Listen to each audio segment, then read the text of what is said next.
علم کیا معنی ہے؟ جان لینا. تو تنہا کسی بات کا جان لینا موجب فضیلت نہیں ہوتا. صرف جان لینا کوئی موجب فضیلت نہیں. جاننے والا تو شیطان بھی تھا، ابلیس بھی تھا، اور فرمایا کہ اتنا جاننے والا تھا، اتنا علم اس کے پاس تھا کہ امام راضی کو بھی جاتے جاتے شکست دے گیا. واقعہ سنا ہوگا. جاتے جاتے امام راضی کو جیسے انسان کو بھی شکست دے گیا. علم تو اس کے پاس بھی تھا. عقل بھی بڑی تھی. عقل ایسی تھی کہ اگر اس کے دلیل کو جو اس نے اللہ تبارک و تعالیٰ کے سامنے پیش کی خالص عقل کی بنیاد پر رد کرنا چاہو تو کوئی راستہ نہیں کہ خلقتنی من نار وخلقتہ من طین. تو صرف عقل کی بنیاد پر جواب دینا چاہو اس دلیل کا تو ہمارے لیے مشکل ہے اس عقل کی بنیاد پر جواب دینا. تو عقل بھی بہت تھی، علم بھی بہت تھا.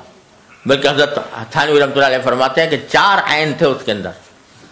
عالم بڑا تھا، عین عالم کا، اور عاقل بڑا تھا کہ دلیل ایسی پیش کر دی، اور فرمایا عابد بڑا تھا کیونکہ روایات میں ہے کہ پہلے عبادت بھی بہت کرتا تھا.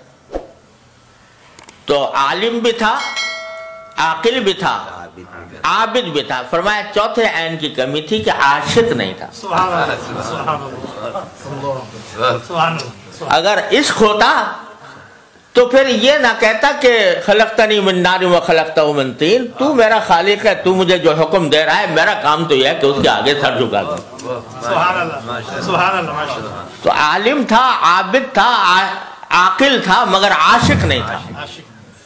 اس کے نتیجے میں اتنا گمراہ ہوا اور اتنا خار ہوا. تو علم تنہا جان لینا یہ کافی نہیں، فضیلت کا معیار نہیں. اور اگر یہ ہوتا تو ابلیس بھی بڑا ہوتا. علم کے لحاظ سے آپ دیکھ لو، یونیورسٹیاں یہاں پر بھی ہیں، اسلامک اسٹڈیز کی کے شعبے اس میں جو قائم ہیں، اور امریکہ میں بھی قائم ہے. مستشرقین اس کے اندر جو کچھ تحقیقات لکھ رہے ہیں، جن کتابوں کے حوالے دیتے ہیں، بعض اوقات ہمارے اچھے اچھے علماء کو بھی ان کتابوں کا پتہ نہیں ہوتا. ایسے ایسے مقالات لکھے جا رہے. علم ہے موجود. تو تنہا علم کافی نہیں، بلکہ جس چیز کی کو حاصل کرنا ہے، فرمایا لیتفقہوا فی الدین، دین کی سمجھ حاصل کرنا. وہ دین کی سمجھ محض کتاب سے نہیں آتی، محض علم سے نہیں آتی.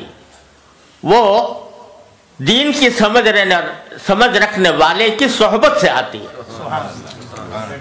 وہ جس کے پاس دین کی سمجھ ہو. وہ سمجھ کیا ہے؟ وہ سمجھ یہ ہے کہ کس وقت میرے دین کا مجھ سے کیا مطالبہ ہے، کس وقت دین کا کیا مطالبہ ہے. اس وقت وہ جو متقاضا اور جو مطالبہ ہوتا ہے، اس تقاضے اور مطالبے پر عمل کرنے کا نام ہے تفقہ فی الدین. حضرت حکیم الامت مولانا تھانوی رحمۃ اللہ کے زمانے میں ایک بستی تھی جہاں پر ارتداد کا فتنہ پھیلا ہوا تھا. زبردست لوگ مرتد ہو رہے تھے. تو وہاں کچھ لوگ تھے کہ جو ابھی مرتد کھلم کھلا نہیں ہوئے تھے، مگر انہوں نے کافروں کی سی باتیں شروع کر دی تھیں. تو حضرت وہاں تشریف لے گئے ان مسلمانوں کے پاس جو ابھی تک مسلمان تھے، مرتد نہیں ہوئے تھے. ان سے کہا بھائی تو ہم نے سنا ہے تم لوگ وہ شدھی کی تحریک چل رہی تھی، تم شدھی کی تحریک کے اس میں اسلام چھوڑ رہے ہو؟ تو نا جی نا، ہم تو مسلمان ہیں. انہوں نے جواب میں کہا نا، ہم تو مسلمان ہیں، ہم تو تعزیہ اٹھاویں، ہم تو تعزیہ اٹھاویں، تو ہم تو مسلمان ہیں. تو حضرت نے کہا اچھا تم تعزیہ اٹھانے کا کیا؟ اٹھایا کرو تعزیہ. ہاں، یہ تعزیہ اٹھانا مت چھوڑنا. اب بظاہر تو تعزیہ اٹھانے کا فرمانا کہ بھئی تعزیہ اٹھایا کرو، یہ بدعت کہو، اس کو رسم کہو، جو کچھ کہو، اس کا جواز نہیں. لیکن فرمایا کہ اس وقت کفر اور اسلام کی علامت بن گیا ہے یہ. تو اگر ان کو اس وقت تعزیے سے روکا جائے گا تو یہ سیدھے مرتدات کی گود میں جائیں گے. اور اس وقت اگر ان کو کم از کم اس پر روک دیا گیا تو آگے پھر ان کی اصلاح کا راستہ نکلے گا. تو یہ ہے علم میں اور تفقہ فی الدین میں فرق کہ کس موقع پر دین کا کیا تقاضا ہے اور دین کا کس چیز میں فائدہ ہے. تو اس بات کو اختیار کرنا یہ تفقہ فی الدین ہے. کوئی اگر اٹھا کے فتویٰ پوچھو کہ ایک مولوی صاحب آئے تھے, انہوں نے یہ کہا تھا کہ وہاں گاؤں والوں سے کہ تم تعزیہ اٹھایا کرو, تو اس مولوی صاحب کا کیا حکم ہے؟ تو اس کا فتویٰ جو خالص علم کی بنیاد پر دیا جائے گا جس میں تفقہ نہ ہو تو وہ یہی ہوگا کہ بھئی وہ غلط بات کہی, انہوں نے گمراہی کی بات کہی, ایسے آدمی کو گمراہ سمجھنا چاہیے. لیکن کس موقع پر, کس مرحلے پر, کس درجہ, کس چیز میں ڈھیل دی جائے اور کس چیز میں سختی اختیار کر لی جائے, یہ چیز جو ہے یہ تفقہ فی الدین ہے.